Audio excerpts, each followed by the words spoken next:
I think I believe that we need to do things to make our lives better. And when I say I don't mean to say this from my very egoistic point of view, but it is more like going back to Bhagavad Gita, right?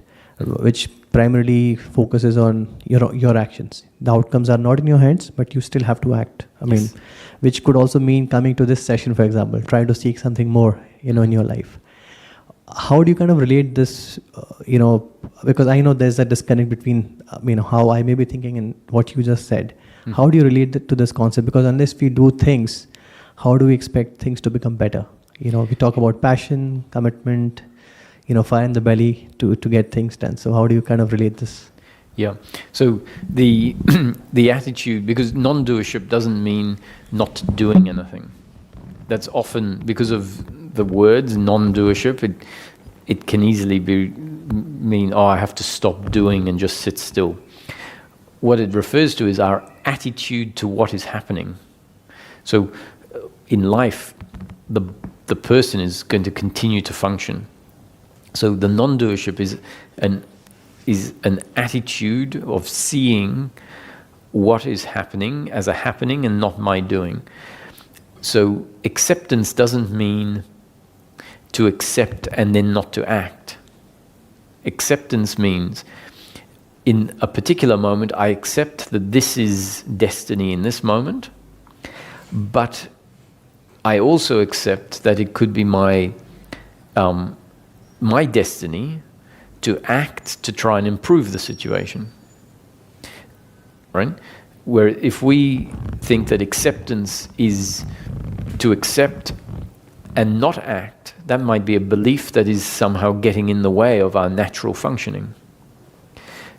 So what this says is, if the water pipe that you've just had fixed bursts open, there needs to be a recognition that that's life. Pain is being delivered.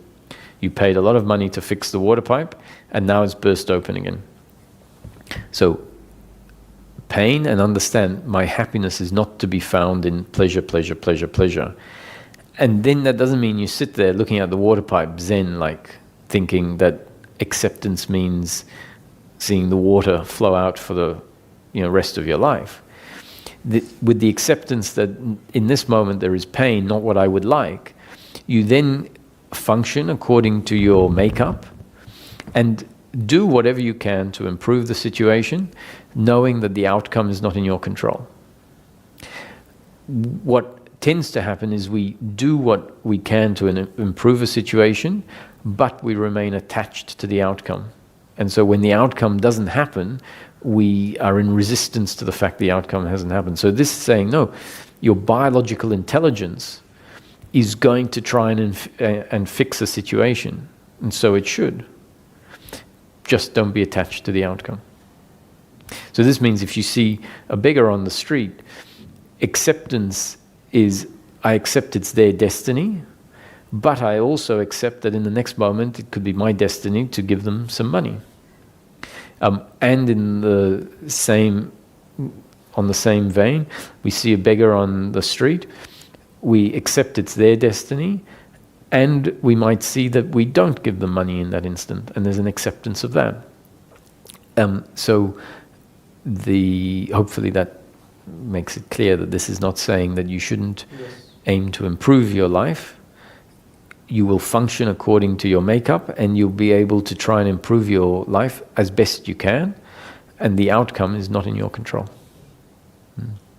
So in the Bhagavad Gita, when Arjuna said, I can't fight my relatives and my gurus. Maybe my relatives, but my gurus, no.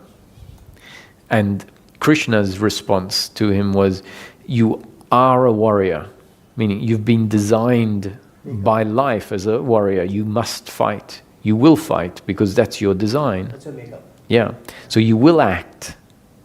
You will fight. And then he said, but as time, I have already killed them.